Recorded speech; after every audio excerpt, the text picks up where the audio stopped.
শীতের সিজন চলে আসছে, তার মানে আম্মু রান্না করবে ফুলকপির তরকারি। ফুলকপির তরকারি এই রুই মাছ দিয়ে যে এত মজা, তার সাথে হচ্ছে শীতের সিম, আলু আর ফুলকপির বেস্ট একটা কম্বিনেশন। তো আজকে তোমাদের সাথে এই রেসিপিটাই শেয়ার করবো। এটা সবাই জানে, আর মায়ের হাতে এই রান্না সবচেয়ে বেস্ট। তারপর আমি আমার আম্মুরটা শেয়ার করতেছি। তো এই তরকারি রান্না করার আগে আম্মু হচ্ছে ফুলনা বাটা দিবে এটার মধ্যে। সো ফুলনাটা রেডি করে নিচ্ছে। তো এখানে পেঁয়াজ, তারপর হচ্ছে রসুন একদম বেরেস্তার মতো ভাজা ভাজা করতে হবে, আর জিরা। এটাকে সুন্দর করে ঠান্ডা করে ব্লেন্ডারে ব্লেন্ড করে নিতে হবে।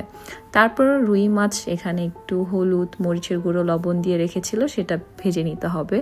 তোমরা দেখতেছো আমরা খুবই অল্প তেলে হচ্ছে রান্নাটা করতেছি, যেহেতু আম্মু আমি ডায়েটে আছি। সো একদম অল্প তেলেই রান্নাটা করা হয়েছে, তোমরা চাইলে একটু বেশিও দিতে পারো। তারপর আদা, রসুন, পেঁয়াজ পেস্ট দিয়েছি। একটু কষানোর পর 2টা তেজপাতা, তারপর আবার কষাতে হবে।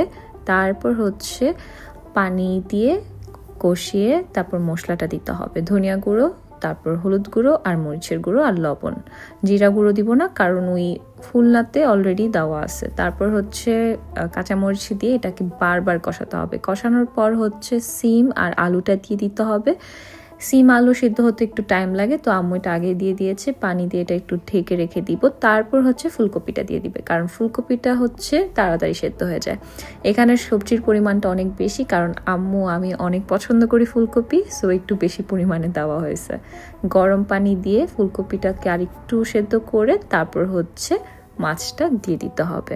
অনেকজন ফুলকপিটা ভেজেও দেয়, আবার অনেকজন না, বাট আমাদের এখানে মানে আম্মু সবসময় এরকমভাবেই রান্না করে, এটাতেই বেশি মজা লাগে।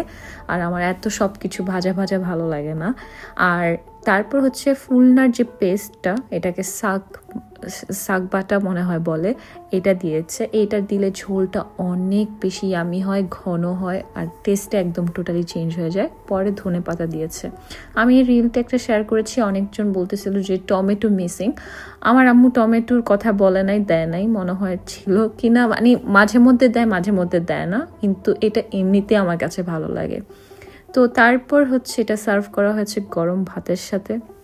ট্রাস্ট মি, এত ইয়ামি এ তরকারিতে আমি অনেকগুলো ভাত খেতে পারতাম। মানে এটার ঝোলটাই সবচেয়ে বেশি মজা, তার সাথে লেবু আর বোম্বা মরিচ নিয়েছিলাম।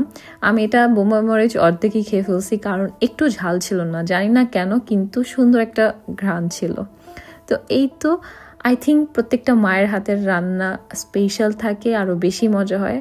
আর এই তরকারি তো একটা ইমোশন আমি মনে করি।